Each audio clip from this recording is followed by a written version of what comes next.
Hi, എല്ലാവർക്കും സ്വാഗതം. March 27-ന് Empuraan റിലീസാണ്.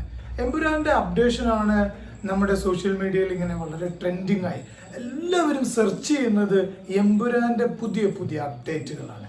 അപ്പോൾ ഏറ്റവും പുതിയ അപ്ഡേറ്റ്, എമ്പുരാൻ എന്ന സിനിമ റിലീസ് ആവുന്നതിന് മുമ്പ് 2 ദിവസം മുമ്പ് നമ്മൾ വലിയൊരു റെക്കോർഡ് മലയാള സിനിമയിൽ മോഹൻലാലും എമ്പുരാനും സൃഷ്ടിച്ച പുതിയ പുതിയ റെക്കോർഡുകളെ കുറിച്ച് അതിങ്ങനെ ഓരോ ദിനവും കയറി വന്നുകൊണ്ടിരിക്കുകയാണ്. ആദ്യ ദിനത്തിൽ നമ്മൾ പറഞ്ഞു, ബുക്ക് മൈ ഷോയിലൂടെ ഒരു ഇന്ത്യൻ സിനിമയിൽ നടക്കുന്ന ഏറ്റവും വലിയ പ്രീ ബുക്കിംഗ് നടന്നിട്ടുണ്ട്. അതൊരു റെക്കോർഡാണ്.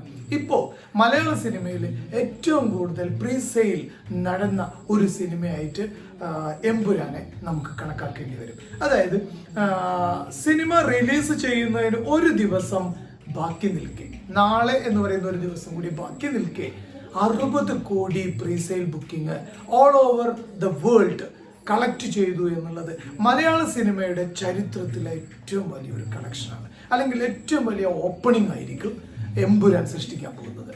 എപ്പോഴും ശ്രദ്ധിച്ചാൽ മതി, മോഹൻലാൽ തന്നെയാണ് ചരിത്രങ്ങളെ ഏറ്റവും വലിയ മലയാള സിനിമയിലെ റെക്കോർഡുകൾ സൃഷ്ടിക്കുന്നത് മോഹൻലാലായിരിക്കും. ആ റെക്കോർഡുകൾ ഭേദിക്കുന്നതും മോഹൻലാലിന്റെ സിനിമകളായിരിക്കും. സംവിധായകർ പലപ്പോഴും മാറി മറിഞ്ഞുകൊണ്ടിരിക്കും. പക്ഷെ ആ ഒരു സ്ഥാനത്ത്, നായക സ്ഥാനത്ത്, അല്ലെങ്കിൽ ഈ റെക്കോർഡുകൾ ഭേദിക്കുന്നതിലും റെക്കോർഡുകൾ ഇടുന്നതിലും നായക സ്ഥാനത്ത് നിൽക്കുന്നത് ലാലേട്ടൻ തന്നെ ആയിരിക്കും. ലാലേട്ടന്റെ റെക്കോർഡുകൾ ഭേദിക്കുന്നത് ലാലേട്ടൻ തന്നെ ആയിരിക്കും. എമ്പുരാന്റെ ഏറ്റവും പുതിയ വിശേഷം.